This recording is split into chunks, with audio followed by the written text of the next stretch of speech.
reuni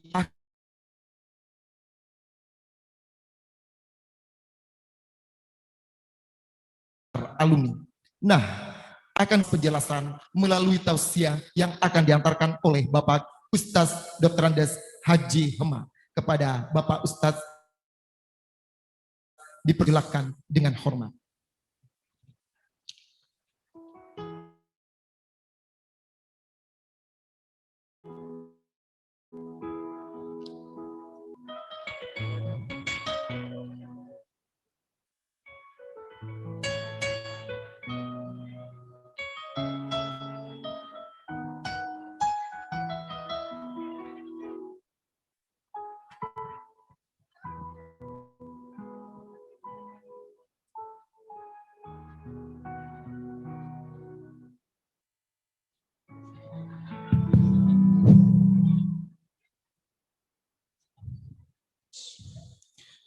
Assalamualaikum warahmatullahi wabarakatuh. Innal hamdalillah nahmaduhu wa nasta'inuhu wa nastaghfiruh wa nastahdihi wa natubu ilaihi wa natawakkal alaihi wa ala alihi wa ashabihi wa mawalah wa ba'd.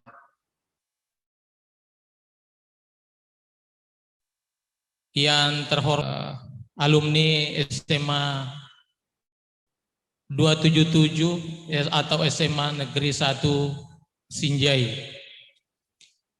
Sebelum saya lanjut, saya ingin mengingatkan kepada semua kita yang hadir di tempat ini bahwa memberi salam itu hukumnya sunnah. Dalam hadis ketika Nabi SAW hijrah dari Mekah ke Madinah, lalu kemudian Rasulullah sampaikan kepada sahabat, afsyus salam, tebarkan salam.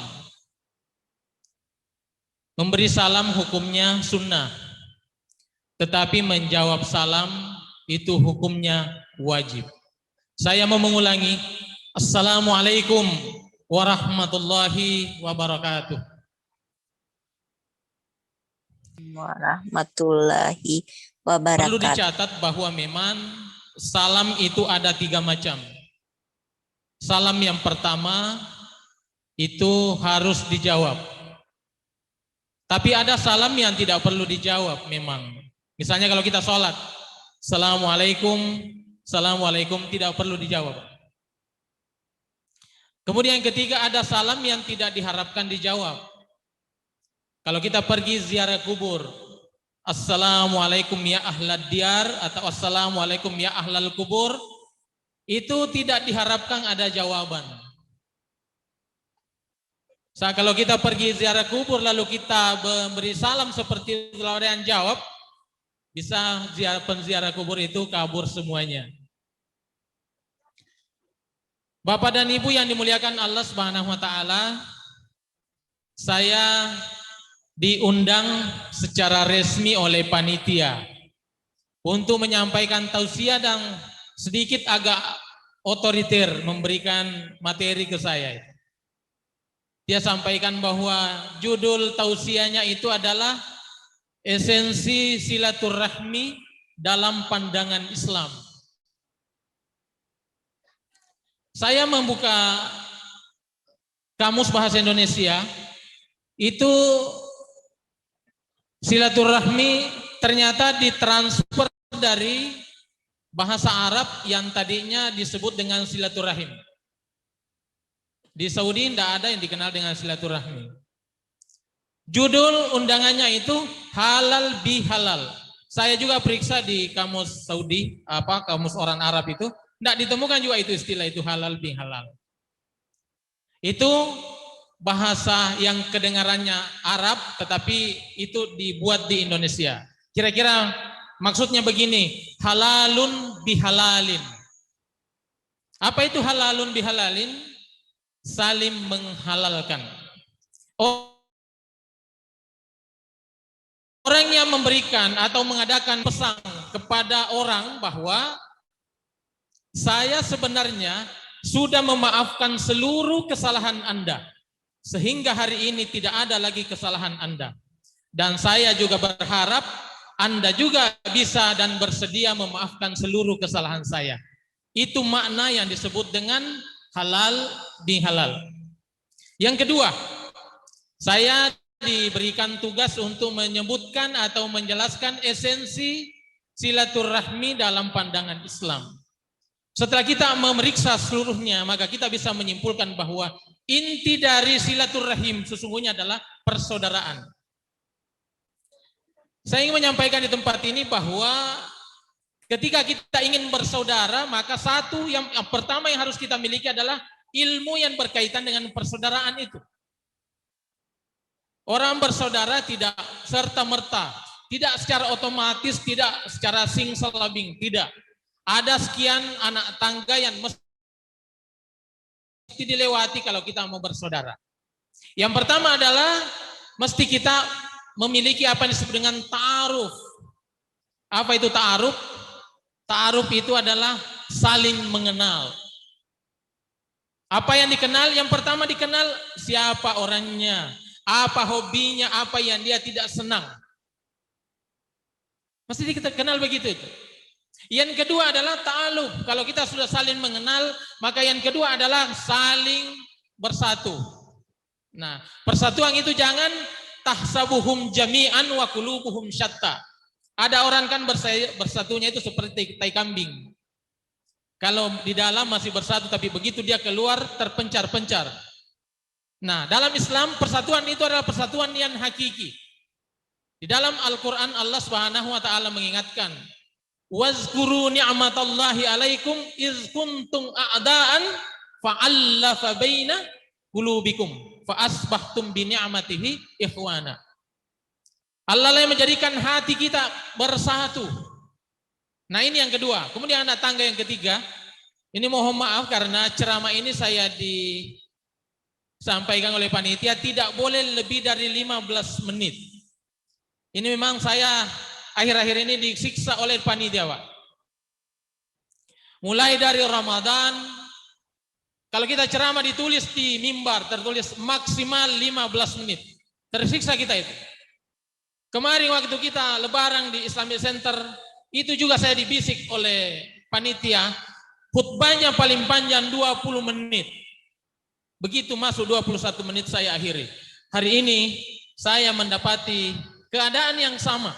Penyiksaan yang ketiga adalah ketika kami diberikan kesempatan ceramah hanya 15 menit. Sebenarnya saya berterima kasih karena memang tidak banyak yang bisa saya sampaikan. Tetapi sesungguhnya itu juga bahagian dari penyiksaan. Yang ketiga yang harus kita pahami atau anak tangga yang ketiga yang harus kita miliki ketika kita mau bersaudara adalah apa yang disebut dengan tafahum, saling memahami. Boleh kita berbeda dalam hal-hal yang sifatnya furu'iyah. Misalnya kami bawa karena mungkin hampir semua yang hadir sini adalah Islam. Maka ketika kita bawa kepada Islam, boleh kita berbeda pada hal-hal yang sifatnya furu'iyah. Tetapi jangan lupa harus kita bersatu dalam sifatnya usuli. Berapa Tuhan, siapa Nabi terakhir, menghadap kemana kalau kita salat, berapa rakaat salat subuh, itu sifatnya usuli, tidak boleh orang berbeda. Tapi ada hal-hal yang sifatnya furu'iyah, sifatnya cabang, boleh berbeda. Misalnya ada orang salatnya basmalahnya besar, ada basmalahnya kecil, ada yang tidak pakai basmalah kedengaran, itu tidak masalah. Itu namanya furu'iyah, tidak menjadikan kemudian kita keluar dari Islam.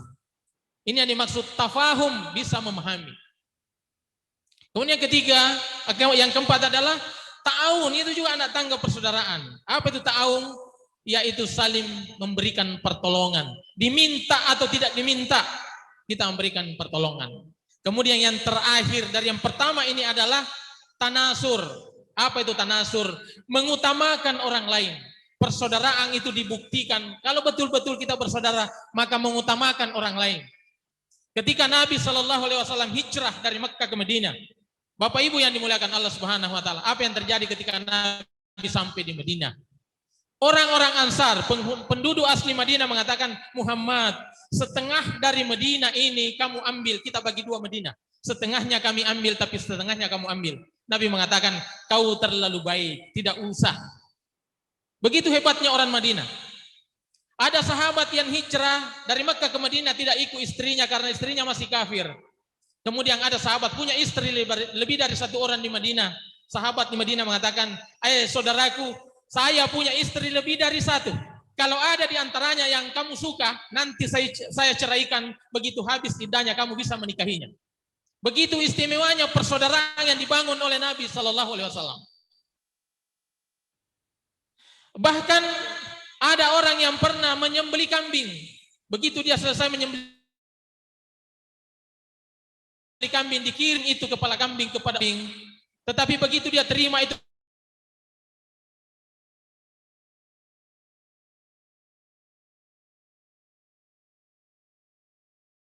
kepala kambing, dia merasa masih ada di 7 kali keliling itu kepala kambing kepada yang pertama yang mengiring itu.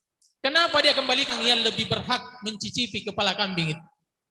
Inilah yang disebut Allah Subhanahu wa taala dan diakui oleh Allah Subhanahu wa taala dalam Quran. Wa yu'thiruna ala anfusihim walau suatu, tetapi dia mengutamakan, mendahulukan saudaranya daripada diri mereka sendiri. Inilah sesungguhnya hakikat daripada persaudaraan yang tentu hari ini kita mau bangun bersama-sama. Itu yang pertama. Kemudian terakhir, yang kedua adalah kalau kita mau bersaudara maka jangan pernah punya niat yang sifatnya duniawi. Ketika kita bersatu di sini, ketika kita bersama-sama di sini, berkumpul di sini, mungkin bapak-bapak dan ibu-ibu yang hadir di sini, yang disebutkan oleh protokol, yang disebutkan tadi yang memberikan sambutan, keluarga besar, apa keluarga besar SMA 1 atau SMA 277. Sekalipun saya tidak disebutkan, tapi saya juga merasa keluarga besar SMA Negeri 1 Sinjai. Dan ini bukan tanpa alasan. Saya pernah mengadu nasib menjadi honorer di SMA Negeri 1 Sinjai sejak 2004 sampai 2014. Saya bersama dengan yang saya hormati Dr. Anda Indolalo. Saya lebih duluan PTT daripada beliau itu. Kenapa saya tinggalkan Bapak Ibu? Bukan saya tinggalkan sebenarnya. Sebenarnya saya sudah dikirim portofolio saya untuk sertifikasi guru non-PNS. Tetapi karena SK saya datang dari Kementerian Agama, tentu dengan sangat bersedih saya memilih Kementerian Agama. Dan hari ini saya tidak pernah disebut-sebutkan karena memang mungkin tidak ada yang tahu. Tapi tanpa diminta saya memperkenalkan diri bahwa saya juga adalah keluarga besar SMA Negeri 1 Sinjai. Bapak dan Ibu yang dimuliakan Allah Subhanahu wa taala, semua kita yang hadir di sini yang ingin saya sampaikan adalah apa yang mendorong kita ke sini. Kita ke sini adalah reuni. Reuni itu artinya bertemu kembali setelah lama tidak bertemu. Itu makna yang disebut dengan reuni. Apa yang mendorong kita bertemu di sini? Bukan karena dunia, bukan. Kalau kita datang di sini bertemu karena dunia, maka pasti ada yang datang di tempat ini merasa tersinggung dan kecewa. Saya tidak yakin semua alumni SMA Negeri 1 Sinjai dan SMA 277 Sinjai itu berhasil sebagaimana yang disebutkan. Ada yang menjadi wakil bupati, ada yang menjadi kepala OPD, ada yang menjadi direktur rumah sakit, ada yang menjadi asisten. Tapi jangan lupa, ada juga di ujung sana, di pinggir jalan yang kita lewati tadi itu juga alumni SMA 1 dan tidak sempat datang ke sini karena mungkin bukan karena dibatasi tetapi karena memang tidak dipanggil. Kenapa tidak dipanggil? Karena dia tidak termasuk orang yang berhasil. Itu yang saya mau sampaikan bahwa sesungguhnya kita bertemu di sini bukan karena kita sudah berhasil, bukan. Kita reuni yang kita mau bangkitkan semangat kita dulu. Tahun 90, tahun 91, 92, itu yang kita mau kembalikan hari ini. Hari itu tidak ada orang yang berhasil hari itu kecuali orang tua kita. Hari ini direktur rumah sakit Sinjai itu mungkin dulu sepatunya sangat bagus, bajunya sangat bagus, tapi jangan lupa karena bapaknya memang sudah kepala dinas. Iya. Oleh karena itu kita hadir di sini karena Allah Subhanahu wa taala. Oleh karena itu Rasulullah sallallahu alaihi wasallam mengatakan begini, innamal a'malu binniyat. Amal itu tergantung niatnya. Wa innamal likulli imri'in ma nawa. Apa yang kita dapat, apa yang kita niatkan.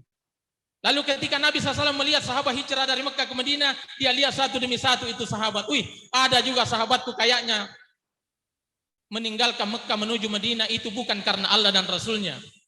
Karena mereka kan banyak hijrah. Dia lihat, oh ada yang hijrah karena dunia, ada hijrah karena perempuan yang mau dinikahinya. Sampai Nabi bilang begini, "Faman kanat hijratuhu ilallahi wa rasulih, fa hijratuhu ilallahi wa rasulih." Siapa yang hijrah karena Allah dan Rasulnya, maka dinilai hijrahnya karena Allah dan Rasulnya. Tetapi ingat, waman kanat hijratuhu li dunia yusibuha. Tapi siapa yang hijrah karena dunia yang mau didapatnya, au imra'atin yankihuha, atau perempuan yang mau dinikahinya, wa hijratuhu ila ma hajara ilai, maka hijrahnya itu sebagaimana apa yang dia niatkan. Karena itu kalau dibawa hari ini, siapa yang datang hari ini karena Allah dan Rasulnya, maka kedatangan tak dicatat karena Allah dan Rasulnya. Tapi kalau kita datang di sini karena dunia, maka kita dapatkan dunia tetapi tidak mendapatkan akhiratnya.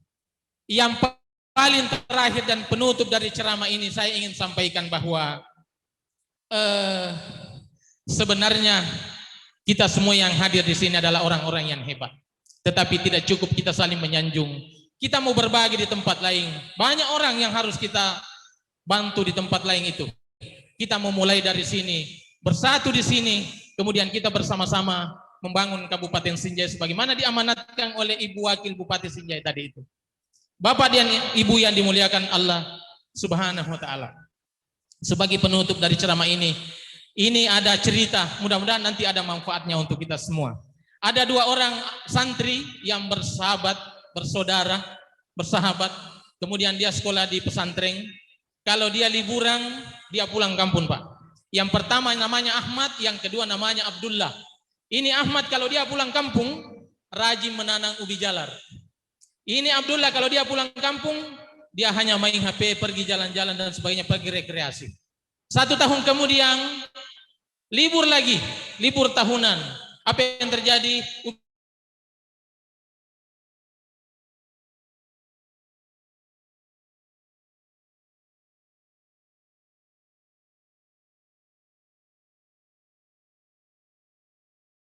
Ahmad itu sudah berhasil. Sehingga dia ambil itu kemudian ubi jalar. Alhamdulillah kita akan makan ubi jalar. Begitu dia selesai cerita bersama Pak Kiai, dia pamit. Pak Ustadz, saya pamit. Pak Kiai mengatakan, jangan dulu pulang Ahmad. Saya tanya ibu dulu di dalam.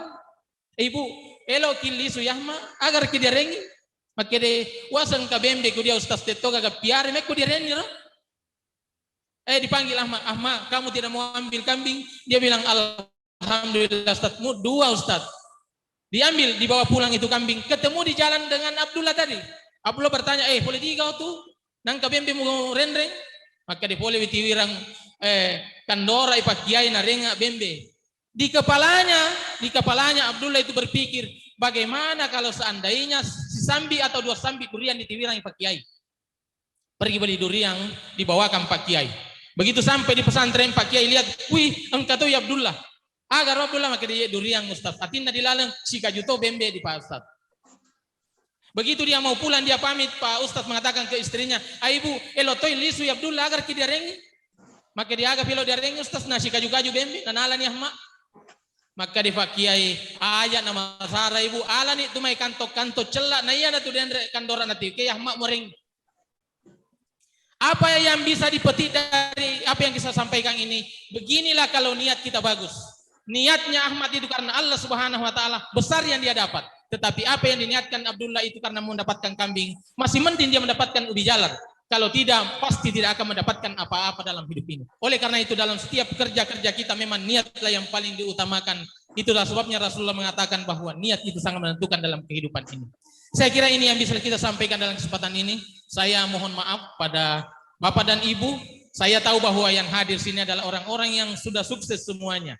Minimal sukses membangun rumah tangganya, sekalipun mungkin berpisah dengan istri atau suaminya. Mudah-mudahan Allah Subhanahu wa taala mempertemukan kita di tempat ini dalam kebaikan, dan kita juga dipisahkan di tempat ini dalam kebaikan pula. Hadanallahu wa iyyakum. Assalamualaikum warahmatullahi wabarakatuh.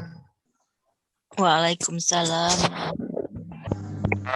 Waalaikumsalam warahmatullahi wabarakatuh. Waalaikumsalam. Ya, itulah tadi